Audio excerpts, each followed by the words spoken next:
The Democratic People's Republic of Korea and South Korea resume communications in a push for an inter-Korea summit. Will that lead to a resumption of diplomatic talks and possibly a peace agreement? Hello, I'm Anand Naidu, and this is The Heat.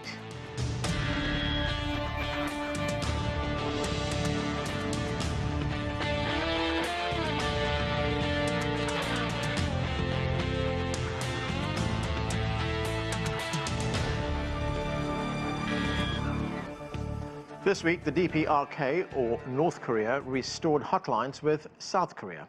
Pyongyang cut them in August after South Korea held a joint military exercise with the United States.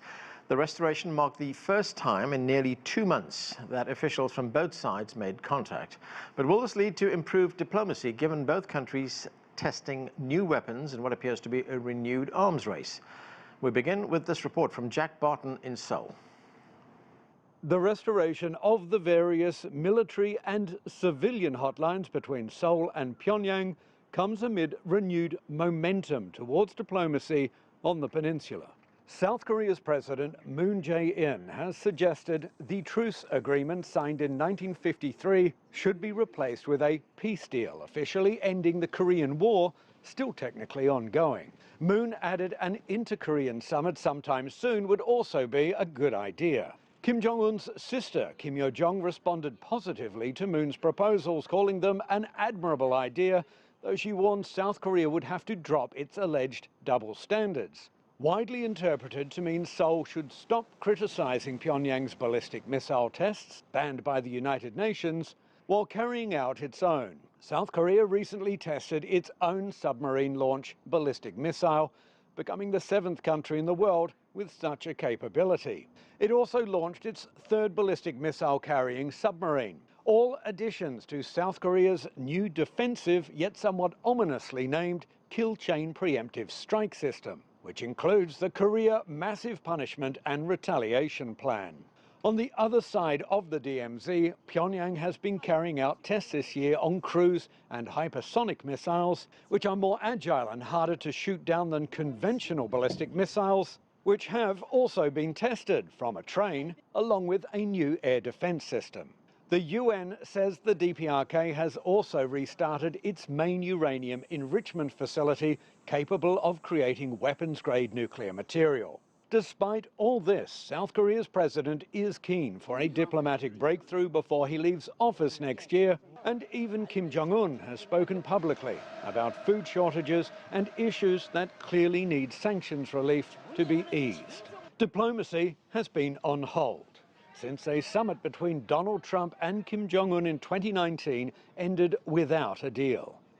US President Joe Biden has said his administration is ready to meet with DPRK officials anywhere, anytime, though the US strategy still appears vague, if there is a strategy at all, which is why the expectation is, if real diplomacy, real dialogue begins anytime soon, it is likely to be, at least in the initial phase, a Korean affair. Jack Barton, CGTN, Seoul.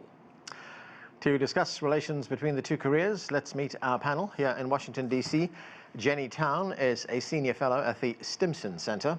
Also here in D.C., Brian Becker is the executive director of the Answer Coalition. Across the river in Virginia, John Sitilides is a geopolitical strategist at Trilogy Advisors, and Victor Gao is a chair professor at Soochow University, joining us from Beijing.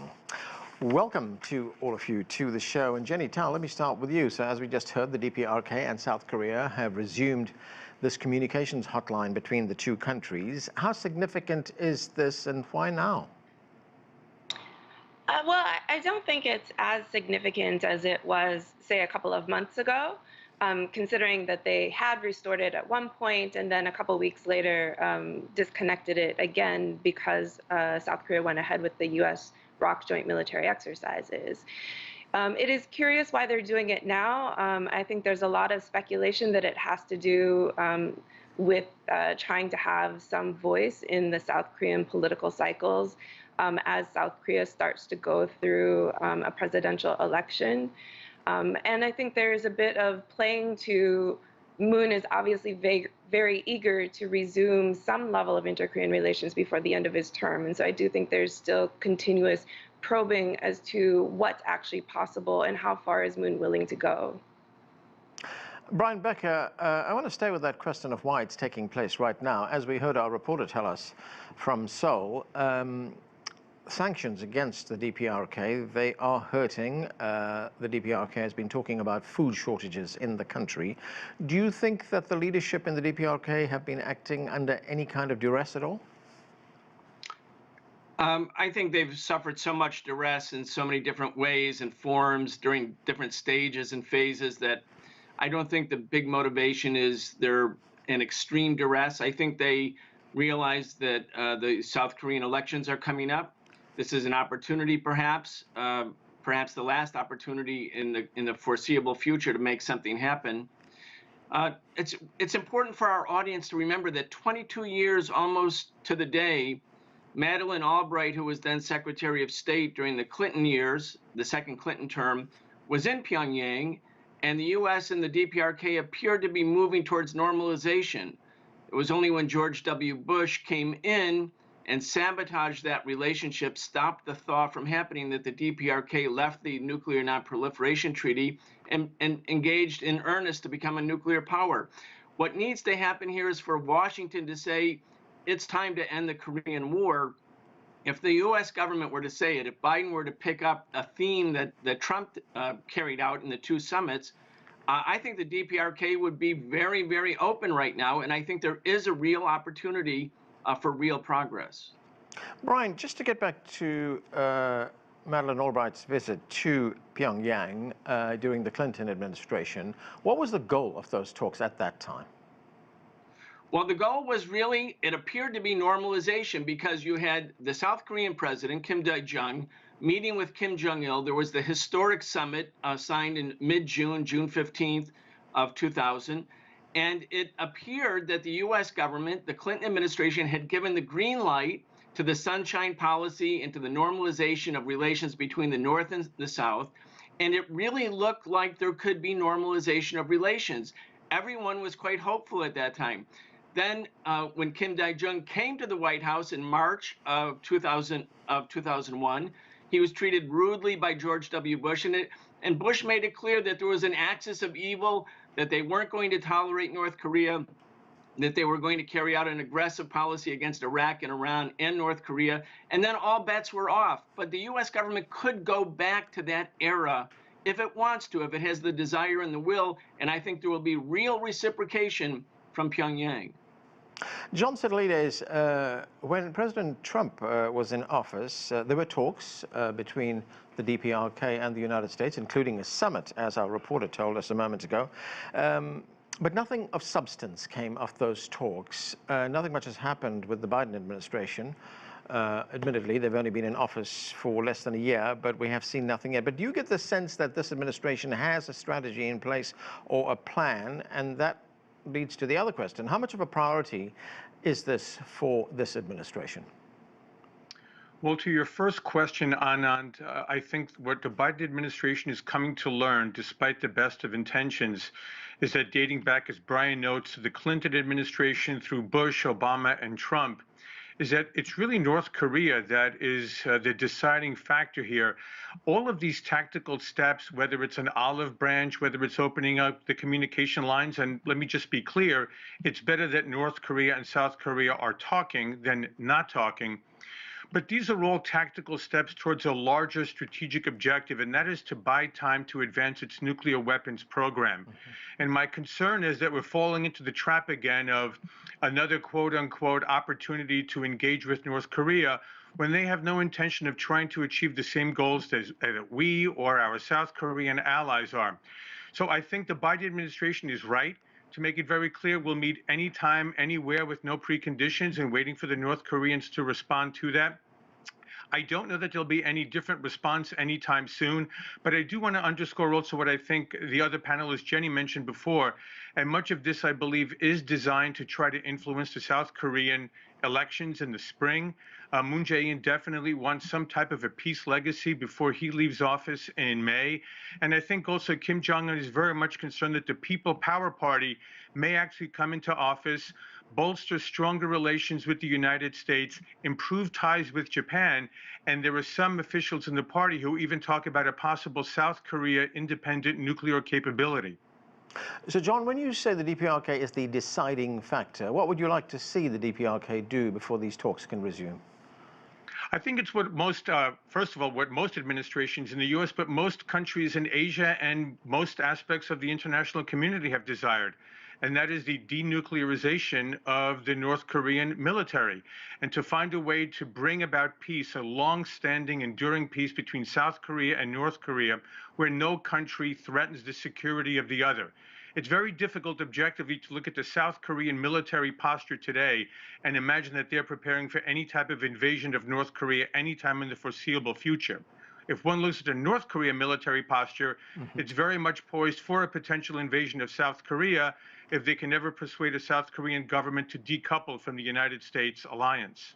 Brian, just one question on that. And do you think the DPRK will give up its nuclear arsenal, given that the United States has a history of regime change, especially in countries that do not have nuclear weapons?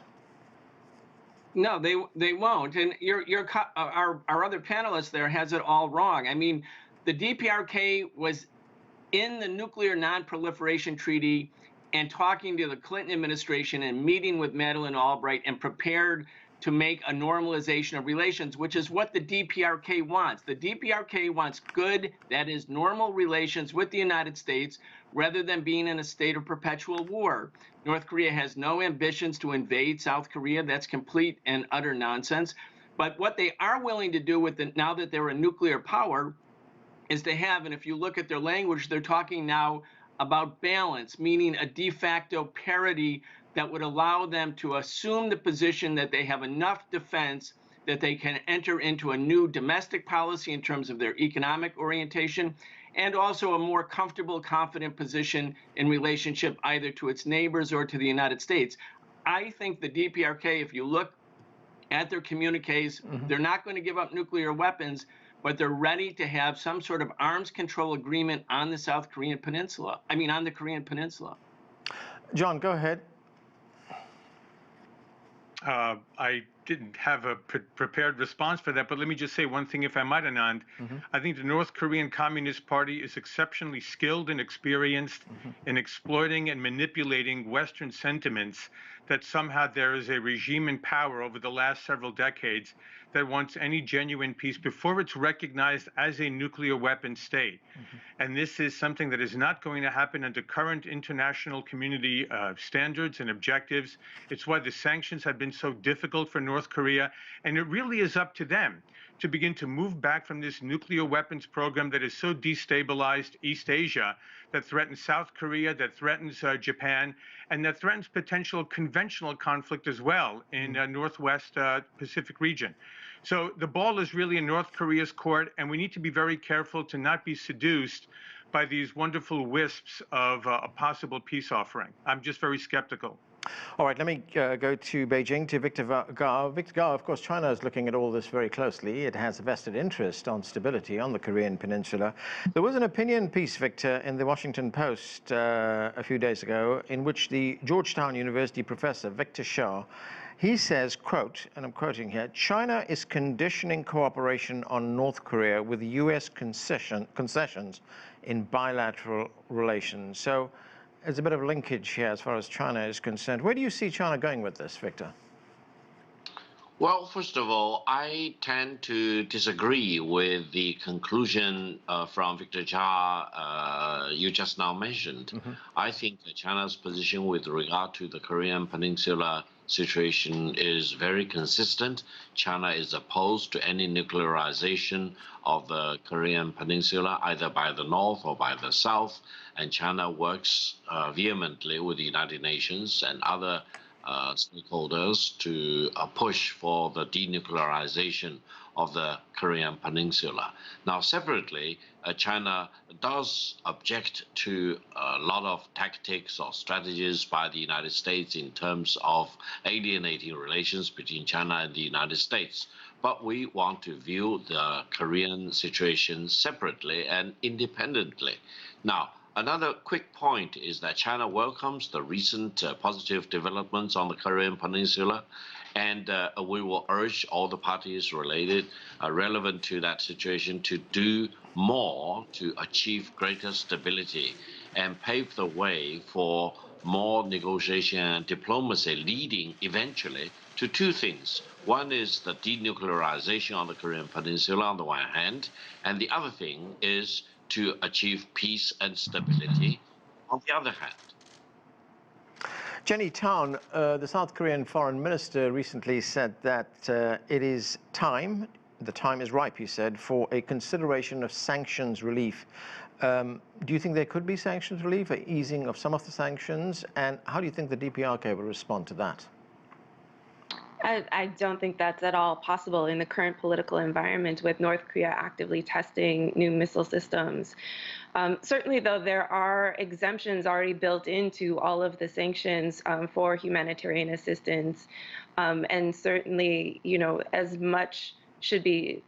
many measures should be taken to clear that pathway in order for humanitarian organizations to be able to provide food assistance, medical assistance at a time when global public health really matters. But in the current political environment, no. With North Korea actively testing, I think it's very hard to sell the idea of even the end of war declaration. Even the North Koreans kind of see this as not the right time. If we were going to do that, it should have been, back in 2018 at the beginning of a promising diplomatic process. Now we're back into a really threat-based scenario, messaging going back and forth, and active testing and active arms race going on in the region, not just on the Korean Peninsula. So the idea that North Korea is going to take steps unilaterally to give up capabilities when the rest of the region is ramping up is really a hard sell. So I think, there is room for diplomacy, but I think it does require much more specifics of, there's no trust on any side. So any initial steps are going to have to be very specific about outcomes are possible in the short term. This is what they are. This is what we need to negotiate first, with the expectation of once we get into negotiations, bigger things can be addressed. But short of that, this idea of just putting out a call for, negotiations anytime, anywhere is just not a very compelling message. John Sitilides, in that piece in the Washington Post that I referenced a moment ago, Victor Jha also says that one option to restart diplomacy would be some form of humanitarian assistance to address what he says is North Korea's declining domestic situation. Is there any kind of appetite, do you think, in the United States for an easing of sanctions in some way to get these talks restarted? The only thing I could conceivably consider is if there is a desperate humanitarian famine of catastrophic proportions and the degree to which the United States would be able to assist in a very targeted fashion so as to avoid any type of support or relief for the North Korean Communist Party elite or the military, and that it would only go for starving to death civilians. Otherwise, I don't see anything happening, because we know in the past, when there has been that relief, the North Korean regime has taken all of those foodstuffs for their own well-being, leaving their people to starve because they haven't cared about their population. I want to go back to another point that you raised before, Anand. I didn't answer your question about whether this was a priority for the Biden administration. Right. And I hope it is, because it needs to be taking place in the context of, as Jenny just noted, of the arms races that are developing in Asia over the last 5 to 10 years. And much of this now is leading to this new AUKUS agreement between the United States, the UK, and Australia. You have the Quad now that is more formally arranged between the US, Japan, India, and Australia.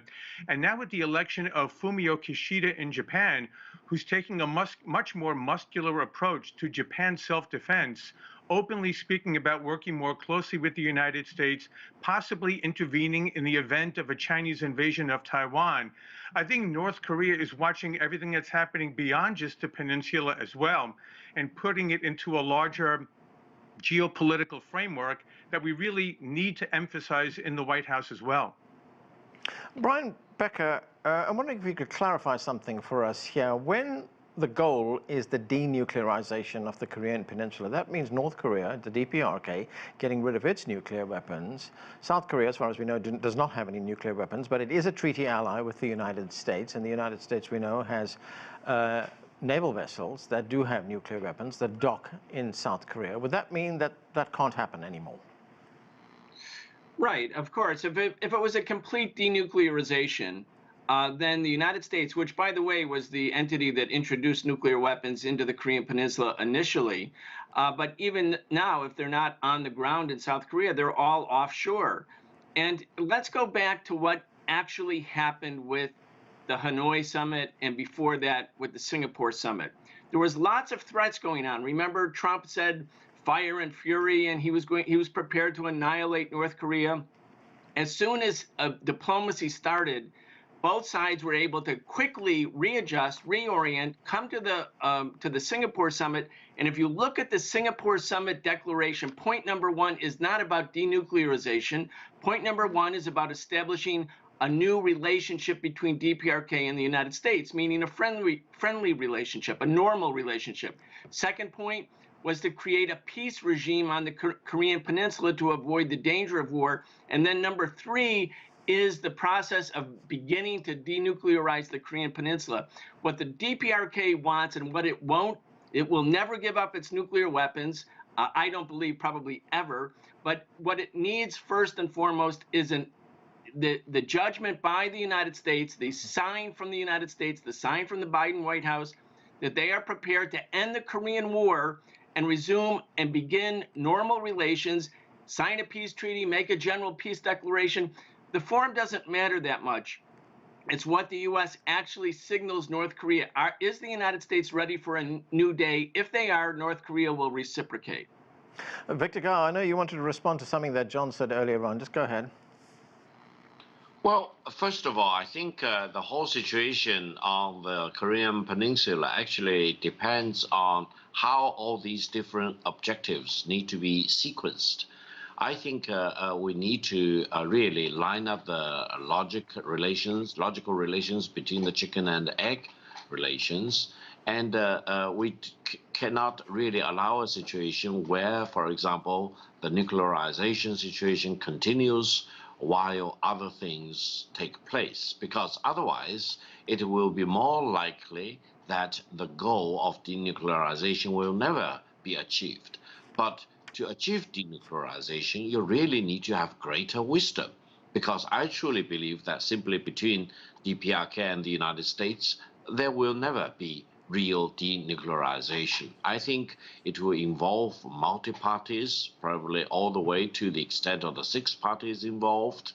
And on the one hand, DPRK will really have assurance that there will be no regime change, there will be no surprise attack on DPRK, and then they will feel more comfortable and confident in giving up the nuclear weapons. And as to how they will give it up, again, I would say there will be a lot of wisdom to be involved. I published an article about how to achieve this. It's in public domain, and if time permits on another occasion, I can go into greater detail as to how the real denuclearization and peace and stability on the Korean Peninsula can be achieved. Jenny, I want to get back to something you were talking about earlier on, and that is connected to these latest developments, the election that will be taking place in South Korea next year. And as you pointed out, President Moon Jae-in may want to get something accomplished before he leaves office, which is in May next year. That's a pretty narrow window. That's just a few months away from now. I mean, what is the best case scenario for him? What would he like to achieve?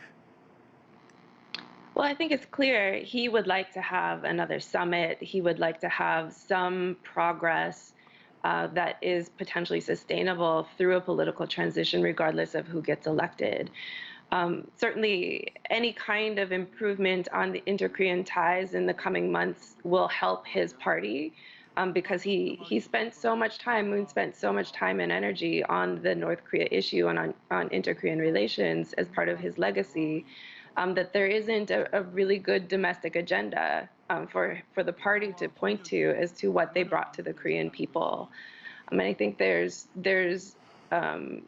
obviously had successes on the COVID containment front. There was some faltering on the vaccine side of stuff. But on the domestic agenda, in terms of chaebol reform, in terms of anti-corruption, in terms of housing prices, none of these things improved under a liberal administration. And so those are things that his party definitely has to deal with, as they also, are looking, as Moon is continuing to push on the inter-Korean side of stuff. So, whatever progress he can make may help salvage some of that domestic agenda for his party. But if he pushes too hard and raises expectations again, only to falter again before the elections, it could also hurt his party worse. Brian, I'm going to get back to the point about the South Korean complaints that North Korea has been testing ballistic missiles. The DPRK says this is a double standard, that while South Korea wants the North to stop its tests, South Korea continues with its tests and continues to engage in military exercises with the United States. And of course, we have to add to that South Korea now has the ability to launch ballistic missiles from submarines. Given all that, does the North have a point then?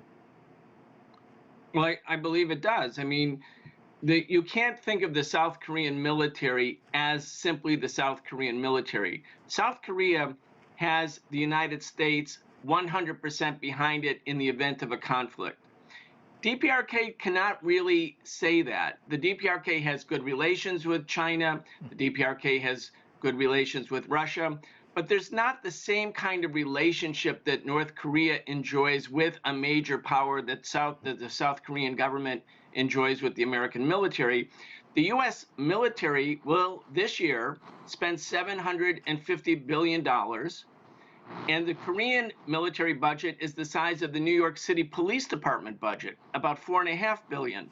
So when you think about the relative military strength between the two sides of South Korea and the United States together against the DPRK, you can't but come to the conclusion that the DPRK is on its heels and it's developing nuclear weapons as a deterrence. As I mentioned earlier, they're now also talking about balance, meaning that they are assuming or projecting a certain confidence that they have a limited kind of de facto military parity.